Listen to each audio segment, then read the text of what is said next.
हाणे इंसान पूरी जिंदगी गुनाहन में गुजारी, दोहन में गुजारी, ऐबन में गुजारी। हाणे सोचे थो यार जेकर हींअर तौबा कया मुझो अल्लाह मुखे किया माफ कंदो। एदा वडा मुडोह कया, जुर्म कया, पाप कया, हराम खाधो, जना जो दरवाजो न छड़ियो, शराब न छड़ियुम, चरस न छड़ियुम, भंग न छड़ियुम, चोरी कयुम, नाहक कयुम, जोरी कयुम, पेरन खां वठी करे पांजे सर ताई गुनाह खां भरियल आया। मुंह में हज़ारे ऐब, मुंह में लखे डोह, स्याकार आया, ऐबदार आया, गंदो आया। हाणे रब मुखे कीअं माफ कंदो, वो अल्लाह मुखे कीअं बख्शींदो। यारा मुझे लाए त बख्शिश ना है, पूरी जिंदगी गुनाह कया थम, डोह कया थम। जने बंदे के शैतान इया चुरच दे चाबी दींदो आहे, उन जे ज़हन के खराब कंदो आहे, बानी के ना उम्मीद कंदो आहे। अल्लाह फरमायो बाधा कुरान पढ़ेला त मुझो कुरान खोल, जेकर न पढ़ेला त उलमा का बुध, ना उम्मीद न थी, परेशान न थी। मां रब अहिया भी आया, मौजूद आया, मौजूद रहंदो सा। बुध अल्लाह जो कुरान मुझे सामू, अल्लाह जो कुरान खुलियल है। रब्बी काबा जो कसमा बुधो दुनिया जा मुसलमानो, नाओ सी पारो सूरत जो नालो सूरतुल आराफ है। मुझे सामू अल्लाह जो कुरान आयत नंबर 156। अल्लाह फरमायो मुझा बाना गुनाहगार ऐबदार स्याकार डोही बाना, ना उम्मीद न थी, परेशान न थी। रब किया परेशान न थिया, किया ना उम्मीद न थिया। सारी जिंदगी मुता के विसारो, मुझी जवानी गुनाहन भी गुजरिया। हाणे पोड़प में तोखे किया सॼा रब शर्म पियो अचे, अल्लाह हया पियो अचे।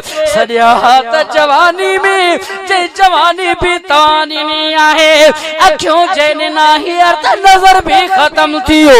रब पैर ताना हलन खां कमजोर आया, मुझा हल्ला अकल भी तानो हीअर का गाल याद न थी भी है। रब दंद सुना ताना हीअर वात में कुछ दंद भी कोना। रब हाणे त कमजोरा बेकार थी वयो आ, हीअर सड़न में शर्म पियो अचे। गुनाह ॾिसी करे अल्लाह मां तमाम शर्मिंदो आया। रब फरमायो न मुझा बाना बुध मुझो कुरान। अल्लाह कुरान में ऐलान कयो, नाओ सी पारो सूरतुल आराफ। फरमायो रहमती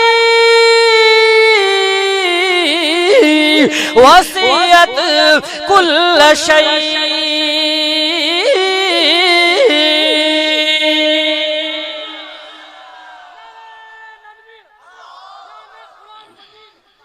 दाढ़िया चो सुभान अल्लाह। अल्लाह कुरान में ऐलान कयो, मुझा बाना घबराइण जी जरूरत ना है, परेशान थियण जी जरूरत ना है। ॾिसा थो तो में डोह थो ॾिसा, तो में ऐब थो ॾिसा। तुंहिंजा गुनाह भली घणा हुजन, खताऊं इलाही हुजन, जमीन खां वठी करे आसमान जी खला तुझे गुनाह खां भरजी वञे, मशरिक़ो मगरिब समाजी वञे। मुझा बाना व रहमती वसियत कुल्ल शै। तुझा डोह हिक पासे कजन, तुझा गुनाह हिक पासे कजन, पर मां रब जी रहमत हर शै खां घणी आ। ॾाढा चओ सुभान अल्लाह। रब जी रहमत वसिया हर शै खां घणी आ। कुल्ल शै किनारो ना है, हद ना है, इंतहा ना है, ला महदूद ला इंतहा है। मारब जी रहमत वसी आहे, घणी आहे। मारब खां ना उम्मीद छो थींदो आ, मुंहिंजा बाना परेशान न थींदो कर। मुझे दर ते मोटिया रोण तुझो कम है। इन पिंडाल जी अंदर पांजे कारी गुनाह ते शर्मिंदा थी करे इस्तगफार करण तुझो कम आ। तुझे जिंदगी जे डोन के माफ करण मिठे अल्लाह जो कम। जो रब जी रहमत हर शे खां घणी आ। अज मापजी वयो रब जे रहमत में मुसलमानो। अज अचो रब जे झोलीअ में, अज अचो उन मिठे अल्लाह पांजे मालिक जे तरफ जेको रब जे हर वक्त तू उनखे रुसाए अल्लाह जो बागी बणजी वई। हजार मरतबा तौबा करे थकजी पौंदे, हजार मरतबा तौबा करे तू थकजी पौंदे, डोह करे तू थकजी पौंदे। खुदा जो कसम आ केतरा गुनाह कंदे इंसान करे, इस्तगफार करे इंसान एक मरतबा रब जे तरफ मोटी दुआ, अल्लाह उनखे माफ करे छॾे। केड़ा दोस्त है नत मथे करे चवन अज गुनाहन का माफी करे वंदास। अब इन जलसन जो मकसद इहो आ, इन जलसन जो मकसद इहो ही आ त इंसान पाक थे, शिरक कुफर का गुनाहन का पाक ऐं साफ थी करे उथे। जिए आया से ओड़ा मोटिया से तो फायदो केड़ो। जने भी जलसन में विंदा कयो इस्तगफार पढ़ंदा कयो, वापसी में भी इस्तगफार वेहो तने भी इस्तगफार गुनाह माफ कराया। रब जी रहमत हर शे खां घणी आहे, रब जी रहमत के कोई किनारो ना है। मुझे महबूब सल्लल्लाहु अलैहि वसल्लम बुखारी शरीफ जी हदीस हजरत अबू हुरैरा राविया मुझे महबूब फरमायो इन्नल्लाह कतब किताबन, अल्लाह एकड़ो मकतूबो लिखो आ। रब तहरीर पियो लिखे, अल्लाह छा पियो लिखे तहरीर में कहीं लिखियाई केड़े वक्त में लिखियाई क़ब्ल आई यखलुकल खल्का। पूरी दुनिया जे इंसानन जे पैदाश खां अॻु में पूरी कायनात जे बणाइण खां पहिरियां रब हिकड़ो दस्तावेज़ लिखियो, हिक चिठी लिखियाई। अल्लाह हिकड़ो मकतूबो लिखियो आ, छा न में लिखियाई अर्श जे मथां लिखियल आहे। रब लिखराए छॾियो आ, छा लिखराई अल्लाह सी फरमायो रहमती सबक़त ग़ज़बी।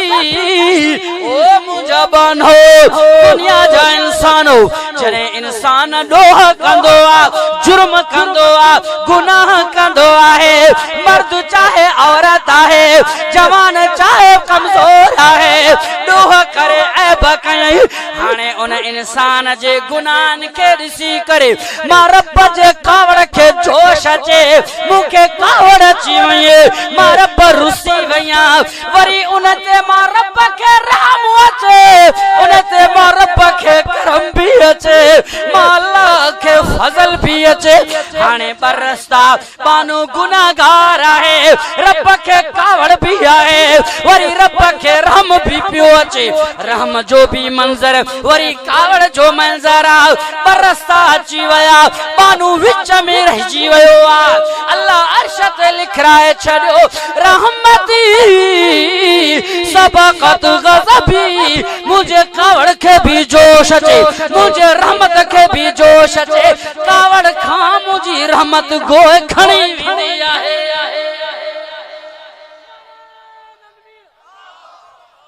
हाँ रब साईं के कावड़ अचे, रब जे कहार रब कहरानियत ऐं गुस्सो अची वञेसि, कावड़ अची वञेसि, वरी रब खे उन बाने ते रहम भी अची वञे। जॾहिं ॿई पहलू अची वेंदा न खुदा जो कसम आ कावड़ पोइ ते रहिजी वेंदो, रहमत रब जी अॻे हलंदी रहे। अज वायदो कयो त इंशाअल्लाह सच्ची दिल सां इस्तगफार करे उथंदासीं, तौबा करे उथंदासीं। तंहिंजे करे अल्लाह से कुरान में फरमायो रहमती वसियत कुल शै, मुझी रहमत हर शे का घणी आहे मथा है तवज्जा कर मुसलमान मां पांजे दिल जो दर्द खणी आयो कुरान जी आयत खणी आयो रब करे शल तो के गाल समझ में अची वए तकरीर घट पर गाल समझ में अचे वाइज 5 मिनटन जो खणी हुजे पूरे पिंडाल जा तौबा कंदा रब राजी थे खुदा जो कसम जसो कामयाब असा ज़ाहिर के दिठो असा ज़ाहिर के दिठो त असा जो जलसो ही मजमू रात जे 2-3 बजे तई हलंदो रहंदो उलमा सब अचिन कलाक 2-3 कलाक बयान कंदा रहन त असा जो जलसो कामयाब थियो मन्या तो पर खुदा जो कसम जलसो तदे कामयाब थियो जरे हिनन असा गुनाहगारन मा कई तौबा कई हुजे रब उनके माफ कयो ॾाढा वायदो कयो